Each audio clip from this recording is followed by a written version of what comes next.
Widely regarded as the nameplate that kickstarted the muscle car craze, the Pontiac GTO debuted for the 1964 model year and remained in production for about a decade. Pontiac introduced extensive redesigns in 1968, 1973, and 1974, and notable revisions in 1965 and 1970. The early first-gen GTO is arguably the most desirable, but the early 1970s versions are nothing to sneeze at either. I'm particularly fond of the 1970 to 1972 variant, for its quirky appearance due to the massive twin grille and no-chrome look. These rigs stand out in flashy colors and look particularly mean in black. This 1971 triple black coupe is the perfect example. Hailing from Adrian, Michigan, this GTO is a true 242-vined goat.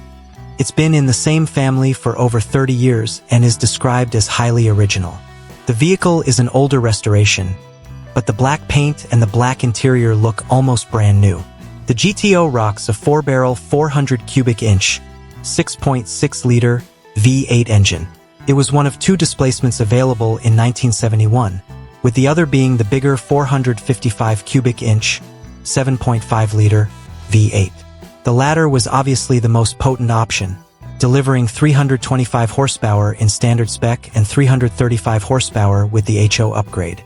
But the 400 cubic inch V8 was no slouch either, with 300 horsepower and 400 pound-feet, 542 newton-meters of torque.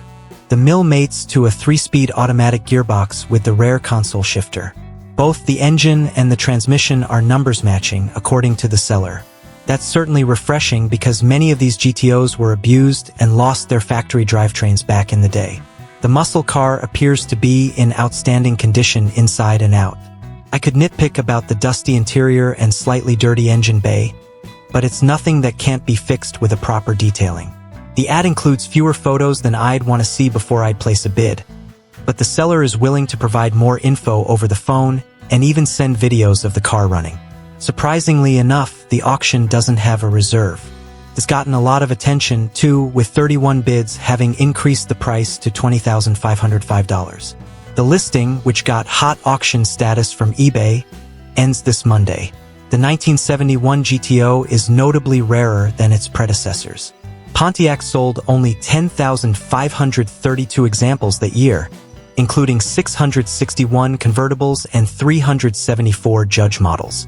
Non-Judge hardtops were produced in 9,497 examples. Existing records show that 6,421 cars were equipped with the standard 400 cubic inch V8 and the automatic gearbox. How much can you expect to pay for this triple black goat? Well, Classic.com says 1971 GTOs go for an average of $64,553 at public auctions, but this figure includes the rare convertibles and the bigger 455 V8 engines. This poncho should fetch below $45,000. To appreciate the significance of the 1971 GTO, one has to step back to 1964. At the time, GM had a ban on engines larger than 330 cubic inches in their midsize cars. Pontiac's engineers, led by John DeLorean, skirted the rule by making the 389 cubic inch V8 available as an option in the Tempest Lemons. The result was the GTO, a car that combined midsize practicality with big engine power, effectively creating what would later be called the muscle car. The formula was simple. Take a reasonably sized coupe, put in a big motor, make it look mean, and sell it at a price young buyers could afford.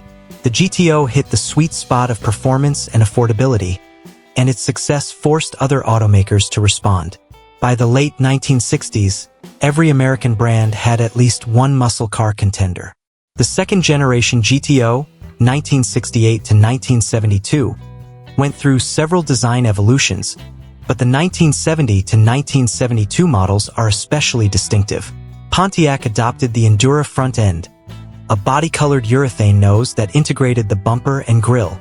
This was innovative for the time, giving the GTO a sleeker and more modern look compared to chrome-laden rivals. In 1971, the twin-nostril grille design was paired with quad headlamps, and Pontiac leaned into the mean machine image. The car's stance, particularly when painted in dark hues, looked downright aggressive. A triple black coupe, black exterior, black interior, black vinyl top. emphasized this persona, making it a street brawler with style. By 1971, the muscle car era was facing new challenges.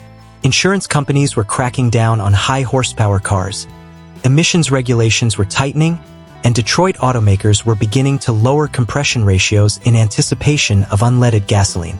The GTO's 400 and 455 engines were still strong performers, but output ratings began to slip. The 400 delivered 300 horsepower, while the 455 HO was the top dog at 335 horsepower. Compare that to the 1969 Ram Air 4, which was rated at 370 horsepower, and you see the shift. Yet in practice, the cars were still plenty quick, torque remained abundant, and quarter-mile times were still competitive. What was it like to drive a 1971 GTO? Reviews from the era praised its combination of brute force and surprising refinement. The automatic with console shifter gave a more relaxed experience, but enthusiasts who opted for the 4-speed manual could wring out every bit of performance. The interior of the GTO was well appointed for a muscle car, with bucket seats, wood grain trim, and full instrumentation. Black interiors, like the one in this car, emphasized a sporty yet upscale vibe. Add in Pontiac's Rally 2 wheels, and you had a car that looked as good parked as it did tearing up the quarter mile. The rarity of the 1971 model adds to its appeal today. With only 10,532 units built, it's far less common than the earlier GTOs that sold in much higher volumes. Triple black examples are especially desirable, as they project an aura of menace and elegance. Auction data suggests that 1971 GTOs trail slightly behind earlier models in price, but that's changing. As the first-gen cars become increasingly expensive, collectors are turning to later models. A well-preserved or correctly restored 1971 GTO can easily command between $40,000 and $70,000, depending on options and condition. Rarer configurations, such as judge models or convertibles, push values even higher. Though Pontiac as a brand no longer exists, the GTO remains one of its greatest legacies. It represents an era when American automakers weren't afraid to push the limits of power and style. The 1971 version may not have had the raw peak horsepower of its predecessors, but it captured the spirit of the time, a muscle car adjusting to new realities, yet still delivering excitement.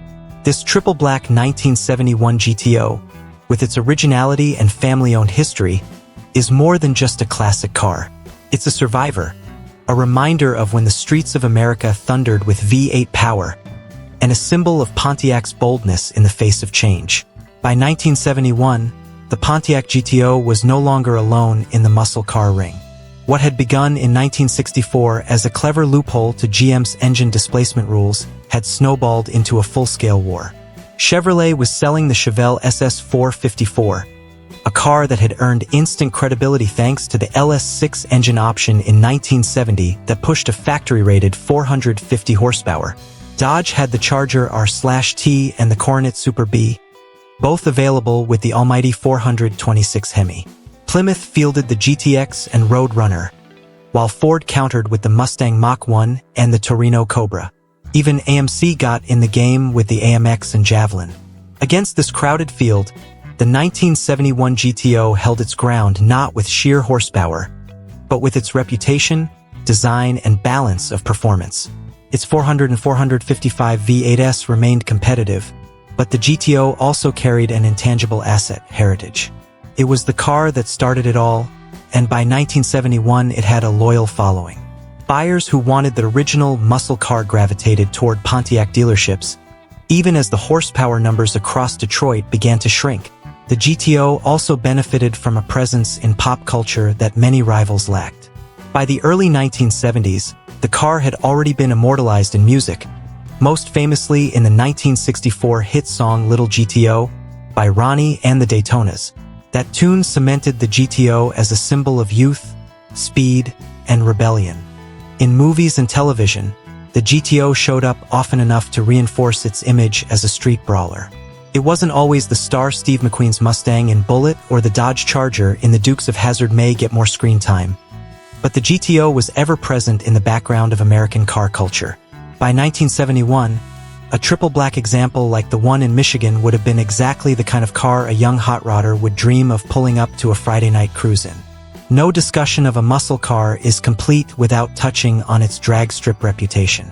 While the factory horsepower ratings began to decline in 1971, the GTO was still a fearsome competitor at the quarter mile.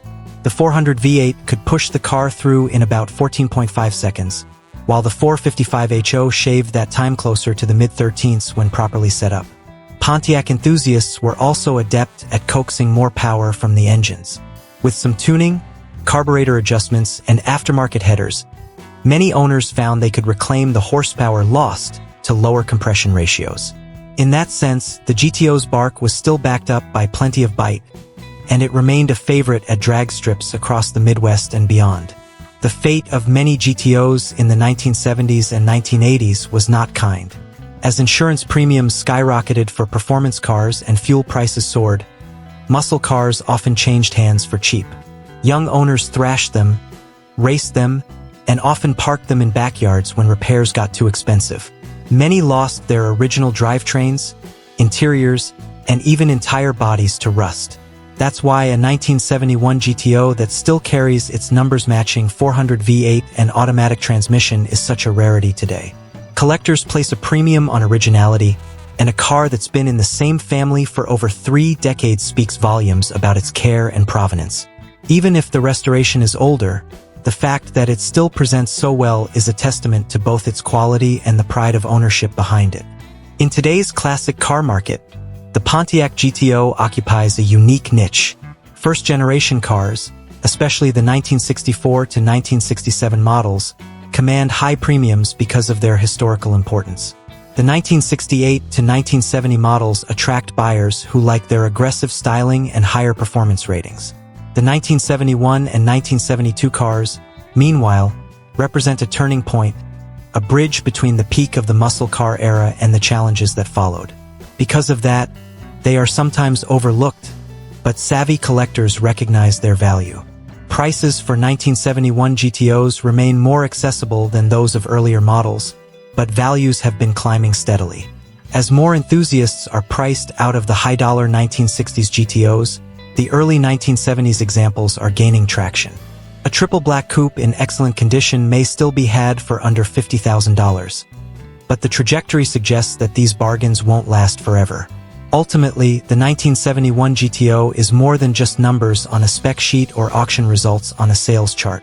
It's a symbol of Pontiac's boldness, of Detroit's golden era of V8 power, and of an entire generation that measured freedom in quarter miles. This particular example from Michigan, with its menacing all-black color scheme and original drivetrain, represents not just a car, but a survivor of a cultural movement. When you see a GTO like this, you're reminded of what American car culture once was: loud, proud, and unapologetically fast. For collectors and enthusiasts, that's the true value of a GTO. Beyond its rarity, beyond its horsepower, it remains a rolling piece of history. And for those lucky enough to own one, it's a reminder that some legends never fade, even as the world changes around them.